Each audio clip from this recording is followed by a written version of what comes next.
1, 2, 1 plus 1 is 2, 2 plus 1 equals 5. No, that's not right, but the mic seems to be okay.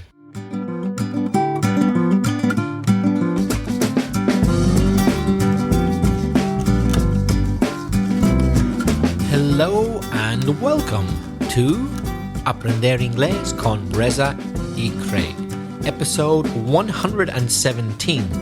I'm Reza. And I'm Craig. How are you, Craig? Very well, thank you. How are you? I'm fine, thanks. In this week's episode, the economy and discussing trends. But first, let's welcome you all back, and a special welcome to new listeners. If you don't know about us, Craig and I are English teachers who've been teaching for over 40 years. And our aim is to help you improve your English and take it up to the next level. So, we are going to speak in this episode about economy and trends, but just to remind you that in a previous episode, in fact, we spoke about money and the economy, so that's related to what we're going to talk about now. That's episode 46.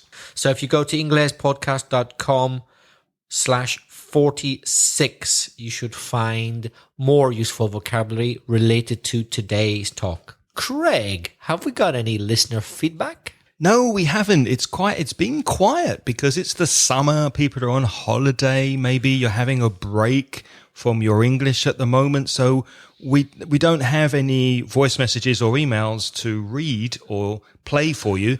But do remember, please, that we batch these podcasts, which means Reza comes to the flat, we record 2 or 3 podcasts, and then we release them over the following 3 or 4 weeks. So it's possible you've sent us feedback and you're waiting to hear it. So please don't expect immediate feedback on the next episode, just to let you know that there may be a delay of 2 or 3 weeks, especially over the summer, before we read or play your feedback. So keep sending them in, and I promise every email, every voice message will eventually be in a podcast. Yes, as Craig said, there is always a slight fall in activity over the summer. Isn't there, Craig? Oh, I've already got there. Have we started? We've kind of started. There's always a slight fall, a fall, or a slight fall. Una caída. Una caída, and slight, una ligera, pequeña caída. We're talking about trends. I tell you what, shall we start with verbs and their equivalent nouns? Good idea. Before we do that, though, just remember that many of these words can be verbs or nouns. So Reza's first example, to fall, is a verb. And you can have a fall in temperature, a fall in feedback, a fall in value. So the noun and the verb sometimes are the same. There's always a fall or a decline, or a drop, or a decrease, or a dip in the intensity of listener feedback over the summer. It's normal. It's the summer. People have other things to do and they go on holiday and that type of thing. So the words decline, drop, fall, decrease, and dip can be nouns, which all mean more or less the same thing. They can also be verbs. So you can say to decline, to drop, to fall, to decrease, to dip. But do they mean like in the same way or the same strength? Is there any difference between a fall and a drop or a decrease in strength, in numbers? I wouldn't say so, but I would say dip is a bit different. The word dip implies that it's a slight decrease, and perhaps it won't last very long. Mm-hmm. So very often we use the word dip when it's temporary. So last month there was a slight dip in the number of podcast listeners, but then it went up again this month, for example. So you can have a dip in sales, for example. You expect it to go up again. So it's nothing major. It's not a huge problem, a dip. So perhaps that is a slightly different meaning to the others. What about to go down? When something goes down, for example, temperatures go down, the value of the euro against the dollar goes down. What does go down? How does that fit into those words you've mentioned? Well, I would say that it pretty much means the same as decline, drop, fall, decrease. But there's no noun. You cannot say plus go down. Like you can say to decline, a decline, or to fall, a fall. But with to go down, there is no associated noun. So you cannot say there's been a go down. No. It doesn't make sense. It doesn't exist. It Doesn't just doesn't exist. So not every verb can be converted directly into a noun for these phrases that we're going to use today. Some can, some can't. Craig, there's another one which is, again, a slightly different meaning. To slide? Yes. How would you describe to slide?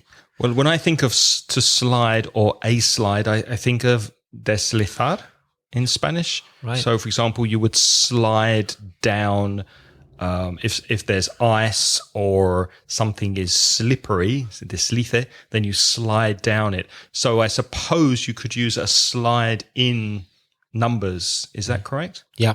So it would be, as you say, un desliz, so kind of slowly, steadily going down. Not suddenly. A slide tends to be gradually, doesn't it? So there's been a gradual slide, a gradual decline in attendance numbers, for example. Are there any more extreme verbs or nouns that we could use to speak about downward trends, things going down? Yes, there's one which probably most of our listeners haven't heard before, but it's quite common amongst native speakers, to plummet.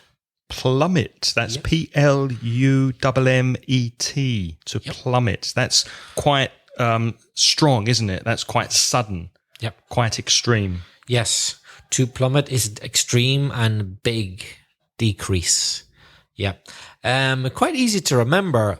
Caer como un plomo. Plummet. And I'm not making that up. It does come from the Latin word for lead, to fall like lead, plomo, caer como un plomo, is to plummet. And there's no noun, so it's only to plummet, the verb. Yes. So, for example, sales have plummeted. Mm-hmm. Yeah. That means they've fallen a lot and quickly. Okay. It wouldn't be the same as slide. Slide would mean gradually and slowly. Can you think of something that's plummeted since Brexit? Yes, the probably the number of Europeans wanting to emigrate and go to the UK, I imagine, has plummeted. And the value of the euro or the pound against the dollar has also, it plummeted the day after the announcement that the UK was leaving Europe. Yeah. Craig, how would you say in one word, in a verb, that something had reduced specifically by about 50%? Well, 50% is a half. So the verb to halve, Halve. So you could say sales have halved since the beginning of the year. Mm-hmm. Is there a noun for the verb to halve? Yes, it's maybe not that common, but it exists, a halving.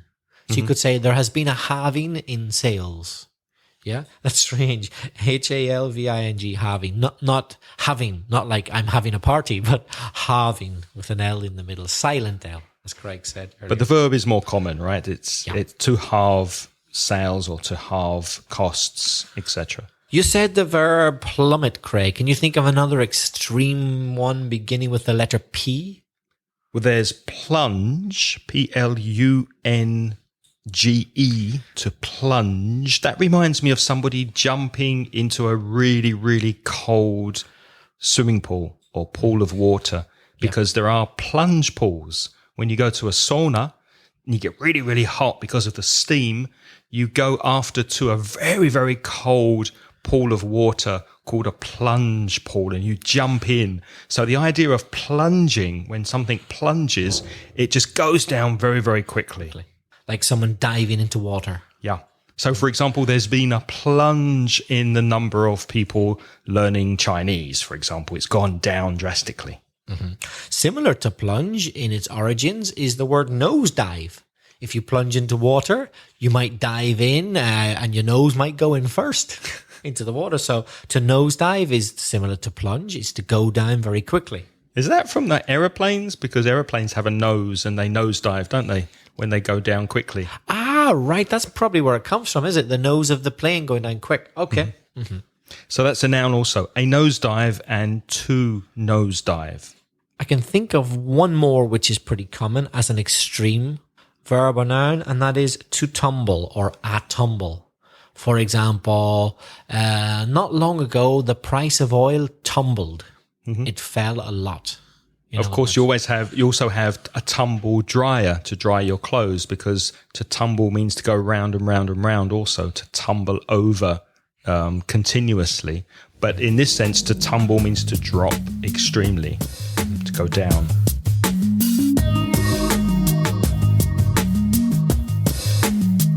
So all of those so far have been verbs or nouns about going down. What about going up, Craig?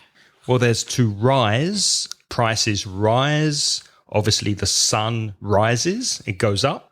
The cost of living rises. Now, that verb is intransitive, isn't it? There's no object. You can't say rise the price. You have to say raise the price. Different pronunciation. Different word. And different spelling. Can you spell the two words? Rise, intransitive with no object, R-I-S-E, the sun rises. Good book by Ernest Hemingway. Yeah. And raise, the transitive, which does have an object, is R-A-I-S-E.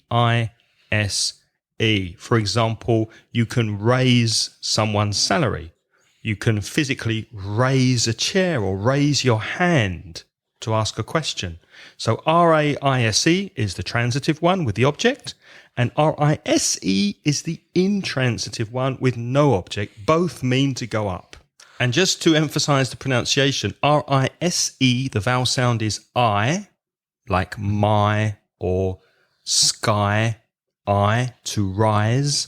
And the second one, the transitive, is A, raise. The same as my name, Craig, or day, A. So rise and raise. There is a common use of the word raise as a noun, which is a pay raise. When your salary goes up, that's a pay raise. Not a pay rise, a pay raise. Although some people do say pay rise. Some people do say pay rise, but technically it's not right. But yeah, they do. Okay. What else have you got for us, Craig? Well, there's to go up. So prices go up, or the figures go up. The numbers have gone up. So there's no noun with that. You cannot have a go up, but the verb is definitely very common. To go up. Have you seen the price of fireworks this year? Yes, fireworks have really gone up this year. Rockets are going up as well. just our joke. Just our joke. Another verb which means up, to go up, is increase. And the noun is an increase. Be careful of the change in stress, because the verb to increase has the stress on the second syllable.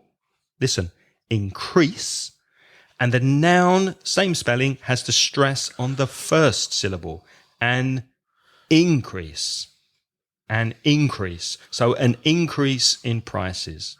And what about the opposite for going down? The same rule with the verb and the noun. So to decrease is the verb, and a decrease is the noun.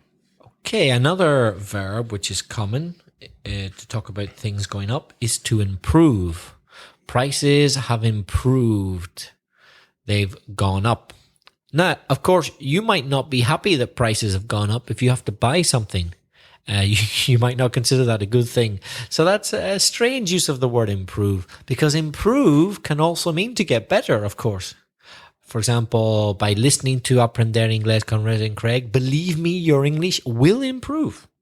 It will get better. So there's another meaning of improve. But when you're talking about figures, statistics, trends, if you say something's improving, you mean it's going up. Let's test our listeners and see if they know the noun of to improve. After 3, 1, 2, 3, an improvement. So there's been an improvement in your level of English. The verb to grow, plants grow, lots of things grow, What's the noun of grow, Craig? It's quite difficult. Growth. Growth. Growth. There's been a growth in the sales. I find that that's a noun that most Spanish people don't remember. I don't know why, but it's very rare to hear a Spanish speaker without a very good level of English get that noun correct. They never get it. It reminds me of those irregular ones. They're always problematic, like height and width and wide and long and length. Those kind of words. So grow and growth. So the business is going to grow, verb, or we're hoping there will be a growth in the business. We've experienced fantastic growth in our podcast downloads. It's true. It's true. Do any other verbs come to mind describing an upward trend? Yes, a couple more with a particular meaning. To recover, that means to go up. After a fall. So when you say that something has recovered, you automatically assume that previously they went down. So you could say there's been a dip in sales, but they recovered last week. Yeah. So first they went down, that's the dip, and then the recovery, they went up. Recovery is the noun. Put a Y at the end of the verb, and now you've got the noun, a recovery. Craig, what about a verb to mean to reach a maximum point? You mean like the top of a mountain, for example? Right. Well, the top of a mountain is a peak. P-E-A-K. So to peak, the verb, means to reach the maximum point. So our sales have peaked this month. Craig, what about some more extreme verbs? Like we had extreme verbs going down, like plummet and plunge, etc. What about extreme verbs for going up? Well, something can shoot up. The verb to shoot, you may remember, is tirar or rodear. If you're making a film, you can shoot a film. But when it's a phrasal verb with up, to shoot up means to go up quickly. Imagine you're shooting a gun in the air and it's going up, so it goes up very, very, very quickly. So prices have shot up. Remember, shoot is irregular. So to shoot, shot. Prices have shot up recently. There's another verb which is not very common in the UK, but it is very common in the US because the sport of hockey, especially ice hockey, is very common, especially in the northern states of America. So there's a verb to hockey stick, which is the stick, el palo, you use to play hockey. And if you think of the shape of a hockey stick, there's the very short bit at the bottom that you use to hit the puck with. And then there's the long handle that goes up. So if you imagine a graph, un gráfico, and suddenly the angle of the stick goes up. So that verb to hockey stick means to shoot up, go up very, very, very quickly on a graph, for example. Both to shoot up and to hockey stick aren't usually used as nouns. They're just verbs. If you say a hockey stick, we think you're talking about the sport, not trends. Absolutely. So it's just the verb to hockey stick. And another one which is similar in that way is to skyrocket. You don't say a skyrocket when you're talking about statistics. A skyrocket is a rocket which goes up to the sky. So for statistics, don't use the noun a skyrocket. Use the noun a skyrocketing, if you like. It's not common, but it exists. So, for example, we think that the number of listeners to our podcast is going to skyrocket in the future. It's going to go way, way, way up, almost out of the atmosphere. There's going to be a skyrocketing in the number of listeners. That would happen, for example, if Reza and I are invited to be a guest on the BBC podcast for Learning English, and everybody in the world who listens to the BBC suddenly begins to listen to this podcast, our download numbers will hopefully skyrocket. They'll shoot up suddenly. Now, Craig, earlier you mentioned the verb of a 50% decrease. That was to have, a having. So what's the opposite then? What's a 100% increase? To double. D-O-U-B-L-E. Double. The vowel sound is a, as in up. So a double. Prices have doubled this year. And what if something increased by 3? Triple. Triple. Prices have tripled. They're both regular, so just add a D for the past tense and the third form, to double and to triple, which can also be used as nouns. So you can have a doubling of sales or prices and a tripling, ing. Craig, since the podcasts have begun, would you say there's been a tripling of the number of listeners, or not as many, or more? Probably, yeah, over time, but it hasn't been. It hasn't skyrocketed. There hasn't been a hockey stick growth. There's been a gradual, constant increase, which we're very pleased with, because I think sometimes when things shoot up suddenly, they might not necessarily stay at the top. They'll kind of, the trend will then be to dip after. But when you have steady growth, that's more, I think that's more encouraging. That means that there's a steady growth, and the chances are it will continue to increase over time. So we're happy with our steady growth rather than the number of listeners rocketing. Very happy.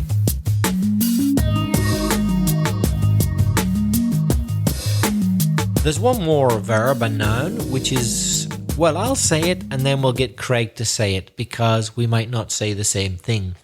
To soar. What would you say, Craig? I would say the same. Soar. Okay. Is that the same? You say it. Slightly different pronunciation. Craig's is closer to what you'll find in the dictionary. For example, we hope the number of listeners is going to soar. We hope there will be a soar in the number of listeners. I would pronounce that the same as SORE. Like I have a sore leg or a sore arm. Yeah, me too. And also the same as SAW. The past of C. Not me. That's the difference. How would you say that? So we're talking about the verb or noun going up a lot. SOAR. Soar. And Craig said he pronounces it the same as the adjective, which we mentioned in a previous episode, by the way. Yeah, we did. SORE. Soar. Me too. The problem is we don't say it exactly the same, but we do pronounce them the same, because the test is that Craig pronounces the word SAW also the same, but not me. So how do you say SAW? Saw. Soar. I didn't say that. No, it's not the same, is it? SAW? Saw. There's a slight difference, but obviously It's the R. It's the R. It's the SAW. R, yeah. There's no R, so I don't say an R. Saw. But SOAR, SORE have an R. Soar. Say they are. But don't worry, listener, if you'll know the difference from the context, because if I say, yesterday I saw Reza, and Reza said, how do you say it? Yesterday I saw Craig. You understand that it's past of C. Yeah. So it's not a big problem. Yeah. It's that thing, we've mentioned it before, final R sounds. In standard British English pronunciation, final letter R is nearly always silent. But if you come from Ireland or America, it's not. You pronounce it. Exactly. That's the difference. So SOAR, to soar, and also the noun, a soar. I associate that also with birds, because you imagine an eagle or a vulture or a bird of prey, one of these huge birds that hunt. Yes. They soar in the sky. They're very, very, very high, and they're flying soaring. high, proudly, up high, yeah? Exactly. So if something's soaring, it's doing well, isn't it? So it's a very positive way of describing an upward high trend. Prices are soaring. Moving on, Craig, to slightly more complicated things. What if something goes both up and down? Well, there's a verb to fluctuate, Fluctuate. The noun is fluctuation. I don't know if there's a similar word in Spanish. I suspect. Fluctuation, I think, is it? Does it exist? It sounds familiar. Yeah. So if prices fluctuate, they go up and down. Mm-hmm. A bit of both. So that would be a wiggly line. Wiggly, going up and down the line. A wiggly line is not straight, is not it? Straight, it's up and down with many changes. So there's been a fluctuation in the value of the euro against the dollar. Then we got verbs and nouns to talk about things becoming stable. For example, to level off or to level out. means that the changes are stopping and it's becoming stable now. So maybe nivel constante? nivel constante, yeah. So maybe there has been fluctuation before. Maybe it has been going up and going down, but now it's leveling off or leveling out to something more stable. And it can be a noun. You can talk of a leveling off or a leveling out. So there's been a leveling off of sales this month, for example. It's now flat. It's now steady. And you can also say to hold steady. If prices hold steady, there's very, very little change, almost no change, no fluctuation. Prices are holding steady, or the rate of the euro against the pound is now holding steady. What about if I were to say to you, Craig, the word flatline, to flatline? What does that suggest to you? That reminds me of hospitals, and when you see a monitor that's monitoring your heart or your breathing, and suddenly in films you hear a beep and the line doesn't move, the line is completely flat, the person's dead. So you look at a flat line, es plano. Yeah.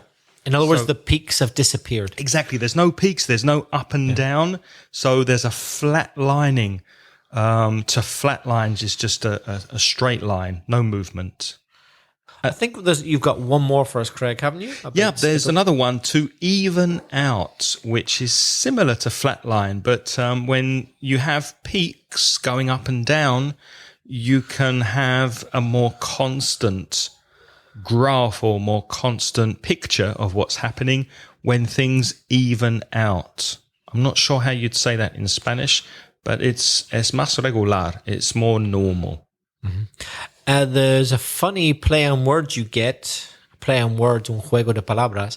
If you convert that into a noun, you can an evening out. For example, there's been an evening out of prices over the last few years. Not so much variety. But of course, an evening out could also be going out with your friends. It just happens to be the same. Una salida con amigos. Yeah, they happen to be the same words, but of course, entirely different meanings. But they both exist. How have your sales been? Oh, we've had an evening out. Oh, you went out last night? No, sales are steady. No growth.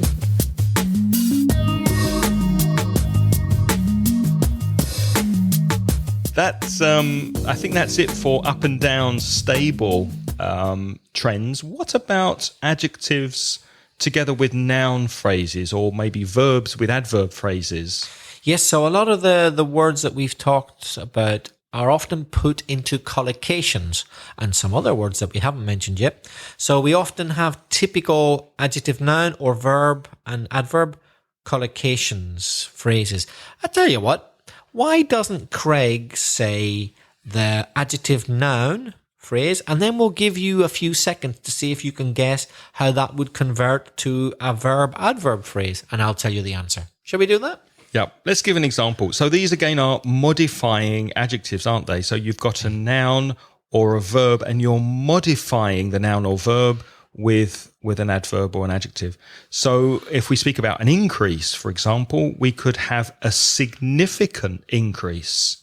Que es mucho. Yep. Or if you wanted to express it as a verb, then use the verb to increase and then convert the adjective significant to an adverb, to increase significantly. Let's repeat that. A significant increase. To increase significantly. Good. Can we just repeat once more and notice the stress that Craig pointed out earlier? There's been a significant increase. To increase significantly. So, okay, let's test you now. So I'll say the noun with the adjective, and we'll leave a pause, and you try and say the verb and the adverb before reza. A slight drop. To drop slightly. A noticeable decline. To decline noticeably. A gradual recovery.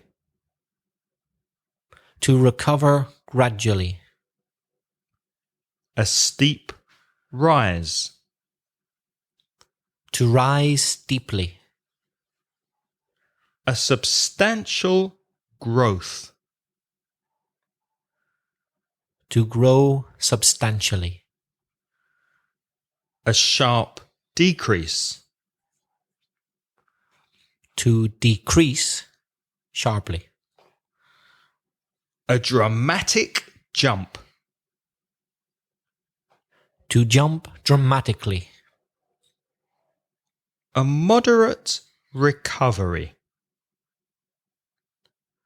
To recover moderately. A steady improvement. To improve steadily. Very good. Well done. Okay, I tell you what, just to make it sound a bit more authentic now, let's focus at typical complete sentences that you might hear talking about trends. Remember, for all of these expressions, all these collocations, all these words and these examples we're going to give you, you can find them all written in the show notes on our webpage at inglespodcast.com/117. Okay, so here's an example sentence, a sort of typical thing you might hear talking about statistics, trends, figures. There has been a steady rise in the number of unemployed people in recent years. I'd like you to focus on the prepositions. So we say a rise in something. What has risen? What has risen? The number of unemployed people. So a rise or a steady rise in the number of unemployed people in recent years. You could also say there's been a steady rise in prices. Steady rise in immigrants. And as we said earlier, there are plenty of synonyms for the word rise or for the word fall. We got decline, we got decrease. For example, the figures show a sharp decline in the number of homeowners this year. Decline in, fall in, decrease in. Okay, so it's rise or fall or any of similar word in something. Not of, in. Here's another example. Listen to the prepositions here. Compared to last year's figures, this year has seen a significant increase of 40% so far. Now what? Now the word increase was followed by the preposition of, not in. Why? Is that because of the percentage? Yep. In other words, it's the number. An increase of 40%. So whenever you use a percentage, it's always increase of or decrease of? Not necessarily a percentage. Increase of a third, increase of 55, increase of... It doesn't have to be a percentage. The rule is it's a rise or an increase or a fall or a decline in something. In other words, what is falling? What is declining? For example, rise in the number of employed people, decline in the number of homeowners. But I haven't said how many, I've just said what is changing. However, increase or decrease of 40%, of 500, of a lot. When you say quantities, right, that's the rule for the prepositions. That's clear. When there's a quantity, it's of. An increase of 500 signatures or an increase of a third or a half or 40%. What about an example with the word drop, Craig? Here's one. We can see a slight drop of 2% compared to last week, according to these statistics. A slight drop of 2%. Again, it's of because it's a number, percentage. More examples. The figures show that the number of homeowners has declined sharply this year. Compare that to the sentence I said earlier. The figures show a sharp decline in the number of homeowners this year. I've converted it from adjective noun, a sharp decline, to the figures show that the number of homeowners has declined sharply. I've converted it to verb, adverb. Here's another example. The chart shows how car sales have plummeted since the crisis by 67%. Remember, plummeted is to go down very, very, very quickly, very drastically. Car sales have plummeted since the crisis by 67%. Earlier, we had increase of 40%. Increase of 40%, we said earlier. Now, 40% is the change, an increase of 40%. It has changed 40%. And now we're saying car sales have plummeted since the crisis by 67%. That's also a change. So why not use the word of? Well, it's because you put of with a noun and you put by with a verb. That's the rule. An increase, a significant increase of 40%. So increase is the noun. Right. And car sales have plummeted, that's a verb, since the crisis by 67%. So here the preposition's not connected to crisis, which is a noun, it's connected to plummet, which is the verb. Exactly. So to simplify, to talk about how much the change is, with a noun, use of, with a verb, use by.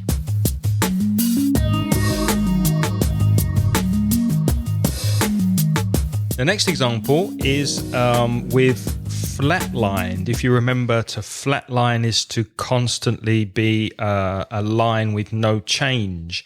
So, for example, the table shows that the amount has flatlined at 8 million tons. Another preposition there, at. I told you, didn't I, right at the beginning to watch prepositions? I wasn't joking, was I? Ooh, it's complicated.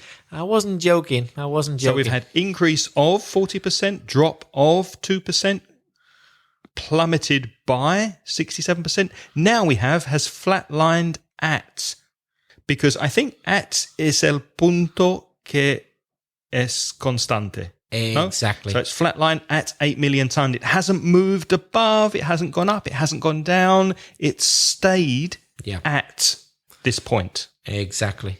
That's at. Let's have a few more typical examples to practice vocabulary. As the graph demonstrates, a graph is a diagram which shows lines going up and down, increases, decreases. Grafica. As the graph demonstrates, a dramatic price increase occurred last month, or if you prefer, a dramatic increase in price occurred last month. So you can say price increase, or you can say increase in price. But notice it's being modified by the word dramatic. You could change that for sudden or impressive or enormous or slight. So you're modifying the amount by using that adjective, a dramatic price increase. Try this one. In recent years, the percentage of homeless people in Spain has risen sharply. Has risen sharply. Here's another one. There has been a slight improvement in our team's ball possession this season. That's football, right? For example, yeah, could be football. So we're not speaking about Valencia. There's been a slight improvement in our team's ball possession this season. Of course, in football, they love trends and statistics. Well, in all sport, trends and statistics are extremely important in professional sport. What about this one? As you can see from the diagram, that's a very typical expression when you're going to talk about graphic information. As you can see from the diagram, the ratio of men to women is currently 2 to 1. That means there are twice as many men as women. The ratio, ratio, the ratio of men to women is 2 to 1. But when you speak quickly, 2 to 1. 2 to 1. 2 to 1. Sales rose by 10% from 32,000 to 32,320. This meant an increase of 320. So sales rose by 10%. Past simple of to rise, rose. Sales rose by 10%. And then from to is the original point and the new point. the finishing point. So the original point was 32,000 and the finishing point is 32,320 from to. Desde hasta. And as we said earlier, we say rose by because it's a verb and we're talking about the amount of change. Rose by 10%. Of course, there are other verbs you could use in place of rose. You could have went up by 10%, increased by 10%. What about that word we had earlier, Craig, which meant going up and down? Can you give us an example sentence with that? Fluctuation. So the present fluctuation in prices makes future predictions difficult. So there's a fluctuation in prices. Prices are going up, they're going down, they're not stable, they are fluctuating. Here's another example with very authentic language. The amount of plastic polluting the seas looks set to continue rising, according to the figures. Looks set to continue is a very typical expression. Looks set to continue, rising or falling or fluctuating or whatever. Looks set to continue means using the figures to base your prediction. This is what you think is going to happen. Parece que, no? Yeah. Looks set to continue. Parece que, but in a slightly more formal English. One more, Craig. What about that word which meant 50%? What was that word? Half? Half. Or the verb to halve? To halve when it's a verb pronounced v, yeah? And when it's the noun pronounced f, no? Half. Mm-hmm. Half of all those interviewed said they had bought 2 or more handheld devices over the last 5 years. Over the last 5 years. That's a typical expression. Over the last 5 years. That means during that period of time. And notice there's past perfect there with had. They had bought, and then the time reference, as Reza said, over the last 5 years. And what's a handheld device? Any dispositivo that you hold in your hand. For example, a mobile phone, a tablet, any mobile device. Well, Craig, that's quite a few examples for our listeners to think about. As Craig said earlier, you can find them written in the show notes. Also in the show notes, you'll find a sponsor link to our wonderful sponsors, italki. So we'd like to remind you that if you're a new listener, that if you're interested in improving your English with a one-to-one teacher, then you can go to italki's website and find a native English speaker to help you improve your English on a one-to-one basis over the internet. It's very convenient. You can study when you want to at your home. And it's very affordable because obviously there's no language school. You're dealing directly with the teacher and you get a very good price for one-to-one teaching. If you'd like to find more information of how you can improve your English with italki, they are offering a free lesson, 100 credits, if you sign up through our website. So go to inglespodcast.com/italki and sign up today, try it, see if you like it, and please tell us about your experience if you use an italki teacher. We'd love to hear how you're getting on, if you like it, what you don't like about it, what you like about it. Please give us your feedback if you meet an italki teacher online. And we'd like to say thank you to italki for sponsoring Aprender Inglés con Reza y Craig. So thank you for listening. We hope you found this lesson on trends useful. And if you've noticed a significant rise in your ability to understand English, we'd love to hear from you. Please get in touch by sending us a voice message through SpeakPipe, which you can find at SpeakPipe, speakpipe.com/Inglespodcast, or send us an email with a comment or question to me, Craig, at inglespodcast.com, or to me, Reza, at belfastreza@gmail.com. And please do tell your friends about us because we would like to see a further increase in the number of listeners. A steep increase, a significant rise in subscriptions. We can't say goodbye to you this week without thanking our wonderful sponsors on Patreon, who are Lara, Thara, Mamen, Juan, Sara Jarabo, Corey Finneran, Jorge, Raul, Rafael, Danielle, and Manuel. Thank you very much for being sponsors. And if you'd like to join them, you're welcome to go to patreon.com/Ingles podcast and give us a small donation every month to try to get these transcriptions done for you finally for our lessons on our webpage. So, thank you very much for listening. It's goodbye from me. And it's goodbye from me. Oh, on next week's episode, drugs and addiction. If you're interested in drugs and addiction, join us next week for another episode. The music in this podcast is by Pitts. The track is called See You Later.